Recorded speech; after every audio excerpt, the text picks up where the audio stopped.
What's going on, everybody? We got a very exciting week 12 of the NFL football ahead of us. We had a very good Thanksgiving day to kick off week 12. We went up 13 units on the day. We hit a big time touchdown parlay with Amon-Ra St. Brown, Dalton Schultz, and TJ Hawkinson getting it done for us in the late game.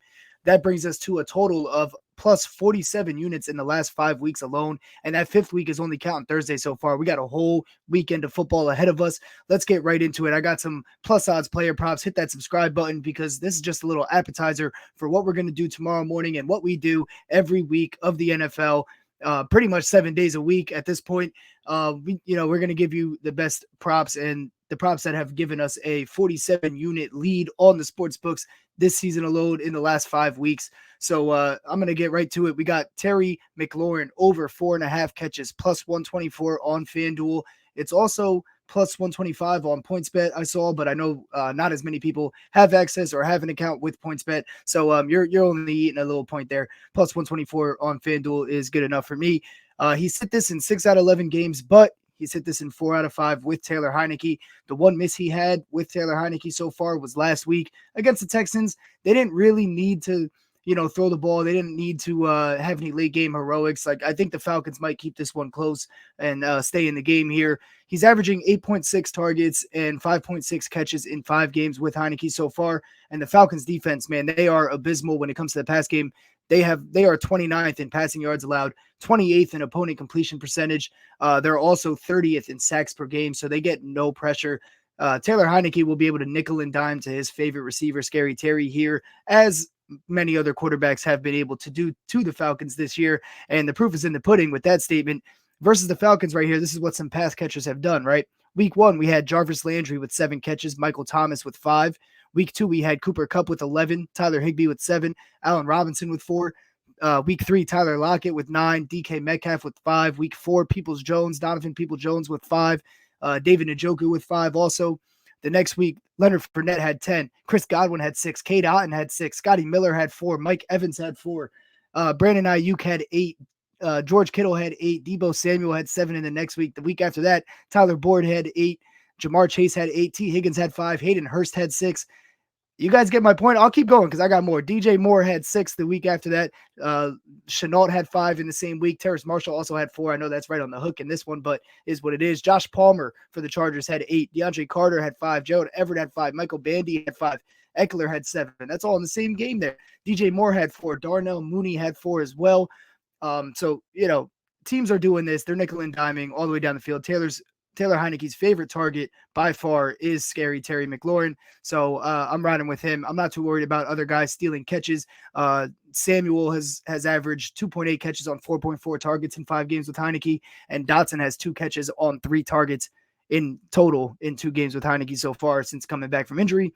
I'm not too worried about them stealing anything from him. The next prop I got here is Kenneth Walker for 100 plus rushing yards at plus 225. This is definitely a number that you can ladder, and I'll get into how you might do that a little bit later in a couple seconds here. The reason I'm going for this is the Raiders are 20th in rushing yards allowed per game, 16th in yards per carry allowed. The Seahawks are 5th in yards per rush, but the Raiders' numbers are even inflated a little bit. Even though they're 20th in rushing yards, I think they're actually probably worse than that. They've just played a bunch of teams that don't run the ball. They played the Chargers, who are 30th in running the ball. They played the Cardinals, who are 21st. They played the Broncos twice, who are 24th, and the Chiefs, who are 17th. But, I mean, they can run the ball when they want to, but they don't really want to at the end of the day. So I wasn't too surprised when I didn't see that anybody had a big game against them or, for those teams against this Raiders defense. But the teams with a powerful stud running back, like Kenneth Walker, running through tackles, things like that. Derrick Henry, 85 yards. Dameon Pierce, 92 yards. Alvin Kamara, if we count that, he only had 62, but that's also the third highest he's had all season. He's not having a great season. We're not expecting too much out of that Saints offense in terms of like moving the ball up and down the field and whatnot. ETN had 109 yards, and Jonathan Taylor had 147 yards 2 weeks ago. Walker has only hit 100 plus in 2 games, but you got to remember he's only been the starter for like 5 weeks now. It feels like he's due for another one of those big time games after a light workload. 10 carries for 17 yards versus the Bucs 2 weeks ago in Germany. Coming off a bye week with fresh legs. Raiders coming off an overtime win. I think it's a huge spot for Kenneth Walker. This is how you would ladder it if you don't want to take the 100 plus. If you want to opt to ladder instead, you could put a half unit on 80 plus at plus 102 to win pretty much a half unit, 0.51. You could also, and then put a quarter unit on 90 plus at plus 154 to win 0.39 units back. And then you could risk another quarter unit for 100 plus at plus 225 to win 0.56. So in total, you're risking a unit to win 1.46 units if he hits the 100 anyway. So you're eating a little bit because you would be winning 2.25 on the regular prop for 225 with a unit on it. But if he gets stuck in the 80 to 100 range, you get some extra hedge there. Oh, my bad. I had Terry McLaurin up the whole time. I just noticed that. But the next play I'm looking at is Samaje Perine in the passing game, his receptions or receiving yards. We don't have a prop for this yet. The props are waiting for Jamar Chase. The Titans are bad versus the pass. They are 30th in pass yards allowed, but they do get pressure. They're 9th in sacks per game. So I'm looking for Joe Burrow for a lot of drop-offs. The Bengals suck at protecting him in general. They're, what are they, 29th in allowing sacks. They probably won't be able to run the ball much either with Perine. Mixon is out, by the way, in case you guys don't know. I forgot to mention that part. But the Bengals are 28th in rush yards. Titans defense is second. So I'm waiting for the props. I'm probably going to like it. There's probably going to be plus money on like over 3.5 catches. I'm probably going to take it. Make sure you're here for the Sunday morning show because I will confirm that or deny it if I don't like the numbers that we get. But we'll be here at 9 a.m. So make sure you're subscribed and make sure you're tuning in for that. The very last play here I'm taking a shot on this one. Kyron Williams for a touchdown, plus 425. He's going to be the main guy for the Rams, I think. I think it's pretty clear they don't want Cam Akers to be their guy. And after just releasing Henderson, I feel like if they're near the goal line or even on the 10, 15-yard line, they're going to take a shot with Kyron Williams and see what he can do for them.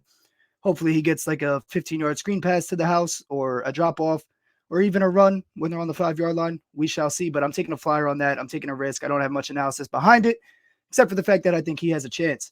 Hope you guys like those picks. Let me know in the comments if you like them, if you don't, if you're tailing, if you're fading, and we'll see you tomorrow morning, 9 a.m. to go through the entire NFL Sunday slate.